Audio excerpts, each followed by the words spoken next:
వైఎస్ఆర్సీపీ యువత విద్యార్థి ర్యాలీకి సన్నాహకంగా మైదుకూరు పార్టీ కార్యాలయంలో ర్యాలీ లోగోను మాజీ ఎమ్మెల్యే వైఎస్ఆర్సీపీ క్రమశిక్షణ కమిటీ చైర్మన్ శెట్టిపల్లి రఘురామరెడ్డి ఆవిష్కరించారు. ఈ సందర్భంగా రఘురామరెడ్డి మాట్లాడుతూ కూటమి 2 ఏళ్ల పాలనలో ఏం సాధించారని, సంబరాలు ఎందుకు చేసుకుంటున్నారని ప్రశ్నించారు. ఈ కార్యక్రమంలో మైదుకూరు విద్యార్థి విభాగం అధ్యక్షుడు భూమిరెడ్డి బాలకృష్ణారెడ్డి, మైదుకూరు నియోజకవర్గ యువత అధ్యక్షుడు చంద్ర ఓబుల్ రెడ్డి, జిల్లా వాలంటీరీ విభాగం ప్రధాన కార్యదర్శి నల్లపురెడ్డి ప్రశాంత్ రెడ్డి, మైదుకూరు పట్టణ అధ్యక్షుడు లింగన్న, మూలే భరత్ కుమార్ రెడ్డి, మండల కన్వీనర్ నరసింహారెడ్డి, మహిళా అధ్యక్షురాలు మహబూజాన్, ఖాజీపేట యువజన విభాగం అధ్యక్షుడు రమణతో పాటు పార్టీ నాయకులు, కార్యకర్తలు, అభిమానులు పాల్గొన్నారు. ర్యాలీని విజయవంతం చేయాలని నాయకులకు పిలుపునిచ్చారు. కూటమి ప్రభుత్వం ఏర్పడి దాదాపు 27 మాసాలు. మరి 27 మాసాల్లో ఎన్నికల ముందు ఇచ్చినటువంటి హామీలు ఎంతవరకు నెరవేర్చారు, ఎందుకు నెరవేర్చలేకపోతున్నారు అనే విషయాన్ని ప్రజలు ఇప్పటికే గమనించారు. కూటమి ప్రభుత్వం మీద వ్యతిరేకత విపరీతమైన స్థాయిలో. అయ్యా, తెలుగుదేశం పార్టీ నాయకులు మీ దగ్గరికి వస్తున్నారు, మీతో ఓట్లు వేయించుకున్నాను. దాదాపు మైదుకూరు పట్టణం మున్సిపాలిటీ 10,000 పైన మెజార్టీ ఇచ్చారు మీరు తెలుగుదేశం పార్టీ. మరి ఈరోజు తెలుగుదేశం పార్టీ నాయకులు మీ దగ్గరికి వస్తున్నారు, ఇళ్ళ కాడికి వస్తున్నారు, ఇంటి కాడికి వస్తున్నారు. మీరు వాటిని ప్రశ్నించిన ఒకటే,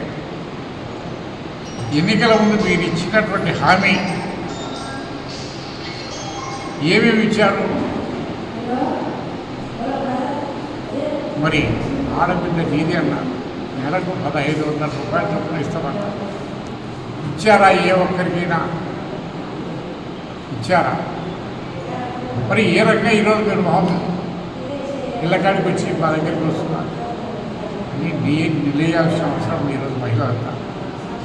అది ఒకటే కాదు, సంవత్సరానికి 2 గ్యాస్ సిలిండర్లు అన్నారు, 3 ఇప్పుడు 6 అయిపోయింది, 7వది రావాలి. కానీ ఇప్పటికి కొందరికి 1, కొందరికి 2, కొందరికి 3 లేదు. మరి అది కూడా మహిళలు అడగాల్సిన అవసరం లేదు. 3వది, ఎస్సీ ఎస్టీ బీసీ మేడం 50 సంవత్సరాలకే పెన్షన్ అన్నాం. 50 సంవత్సరాలకి పెన్షన్ అన్నాం. మరి వీళ్ళలో ఎస్సీలు ఎస్టీలు బీసీ మైనారిటీస్ ఉన్నారు కదా, మరి 50 సంవత్సరాలు నాకు పెన్షన్ వస్తూ ఉందా? 60 సంవత్సరాలు నిండిన వాళ్ళకే ఇవ్వడం లే, దాదాపు 6 లక్షల పెన్షన్లు కట్ చేసి స్వర్గీయ రాజశేఖర రెడ్డి గారు పెట్టారు. ప్రతి ఒక్క పేద విద్యార్థి కూడా చదువుకోవాలంటే కూడా పేదరికం అడ్డు రాకూడదని ఇది ఫీజు రియంబర్స్మెంట్ కార్యక్రమం ఇస్తున్నావా? 18 సంవత్సరం మహిళలు లేదా గ్యాస్ సిలిండర్ వచ్చినా లేదని అడుగుతూ చెప్తారు కదా.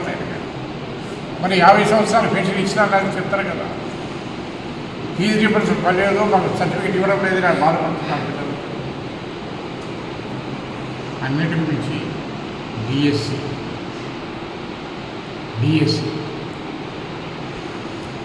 డిఎస్సిలో జరిగినటువంటి అవకతవకలు, అక్రమాలు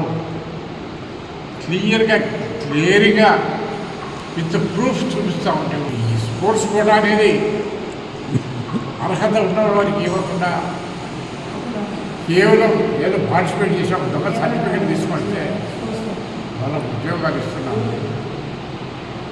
మరి ఇటువంటి ఉద్యోగాలు కూడా అవినీతికి పాల్పడి లక్షలాది రూపాయలు ఒక ఉద్యోగి 20 లక్షలు 15 లక్షలు తీసుకున్నాం. ఇటువంటి చరిత్ర ఉన్నటువంటి కూడా ప్రభుత్వంలో మళ్ళీ తలెత్తుకుంటుంది.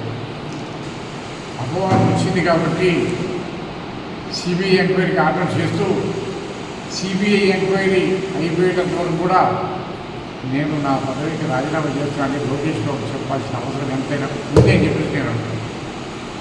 ఆయనకు చిత్తశుద్ధి ఉండి నిజంగా ఎలాంటి పొరపాటు జరగలేదు, అవకతవకలు జరగలేదు అనేటువంటి ధైర్యము గమ్మును ఉంటే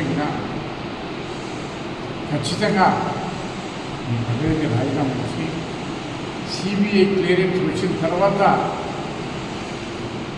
మళ్ళీ కావాలని చూసుకోగానే మరి అంతవరకు పదవి నుంచి తప్పుకొని మీ గౌరవాన్ని మీ కూటమి ప్రభుత్వం యొక్క నిజాయితీని నిరూపించుకోవాలని తక్షణం రాజీనామా చేయాలి.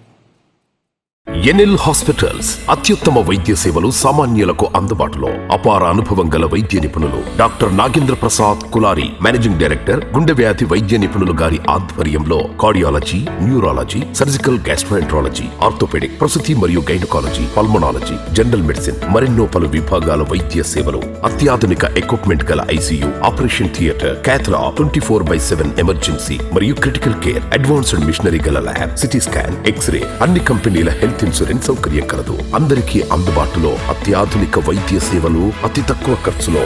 ఎన్ఎల్ హాస్పిటల్స్, పివిఆర్ కళ్యాణ మండపం ఎదురుగా, అన్నమయ్య సర్కిల్ దగ్గర, మాగుంట లేఅవుట్, నెల్లూరు.